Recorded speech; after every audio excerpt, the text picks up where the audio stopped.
Terima kasih pemirsa, Anda masih bersama kami dalam Berita Papua. Untuk Anda yang baru bergabung, kami akan menyajikan kembali 3 berita utama hari ini.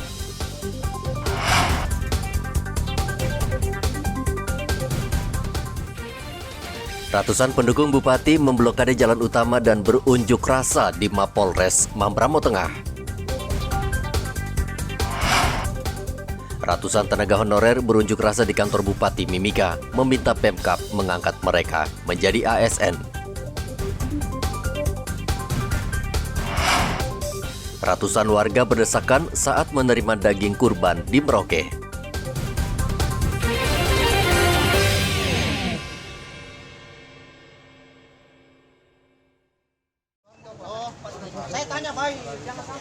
Ratusan warga saling berdesakan untuk mendapatkan daging kurban di Masjid Mujahidin Merauke Senin kemarin.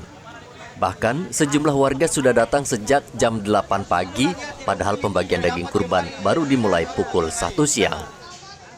Masing-masing warga mendapatkan daging seberat 1 kilogram. Daging apa ini, Bu?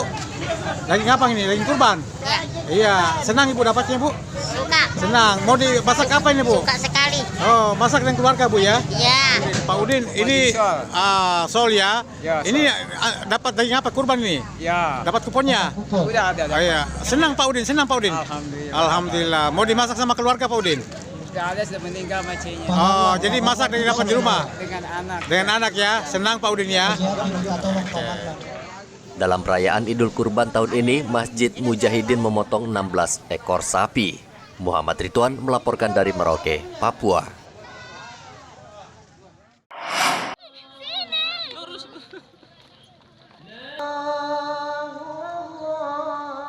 Ribuan umat Islam Ahad kemarin melaksanakan sholat Idul Adha 1443 Hijriah di Masjid Raya Al-Aqsa, Merauke. Meski cuaca mendung tidak menyurutkan niat dan semangat umat untuk menggelar sholat di halaman masjid. Mereka khusyuk memanjatkan doa kepada Yang Maha Kuasa agar tetap diberikan keselamatan dunia dan akhirat. Sholat berlangsung tertib, warga tetap menerapkan protokol kesehatan dengan mengenakan masker. Ustadz Baharudin menjadi imam sholat Idul Adha di Masjid Al-Aqsa.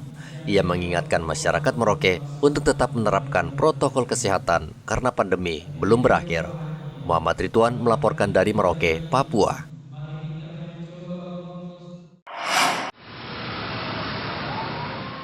Kasus demam berdarah di Kabupaten Mimika meningkat sejak Januari 2022. Menurut catatan Dinkes Mimika, kasus DBD sejak Januari meningkat tajam dibanding tahun 2021, namun sejauh ini tidak menimbulkan kematian. Secara kumulatif kasus DBD itu berjumlah 38 kasus. Tahun ini cukup tinggi dibandingkan tahun kemarin, bahkan tahun 2019. Syukurnya dari jumlah kasus yang dilaporkan oleh puskesmas maupun rumah sakit maupun puskesmas di Mimika itu belum ada kematian. Itu yang pertama. Yang kedua adalah semakin kesininya kasus DBD itu terjadi transmisi lokal ya. Jadi pelaku perjalanan yang dari luar itu hampir tidak, cuma satu aja dari kasus yang kita temukan. Sebagian besar itu tidak punya riwayat perjalanan kemana-mana. Ini sejalan dengan hasil secara ilmiah yang dibuktikan pada tahun 2019 sebenarnya nyamuk penular DBD yaitu Aedes aegypti itu ada di Timika dan populasi terbanyak lebih dari 50% ada di distrik Mimika Baru. Dan kondisi kalau kita lihat hari ini di kasus DBD itu banyak di wilayah kerja Puskesmas Pasar Sentral dan juga di wilayah kerja Puskesmas Timika. Dan kalau kita lihat menurut kelompok umur hampir merata itu, baik anak-anak maupun orang dewasa juga terkena. Apa yang Dinas Kesehatan buat? Sebenarnya sudah dalam 2 minggu terakhir selain Puskesmas kami meminta untuk memberikan penyuluhan, kemudian penaburan buku ABAT, kami berharap secara mandiri masyarakat bisa melakukan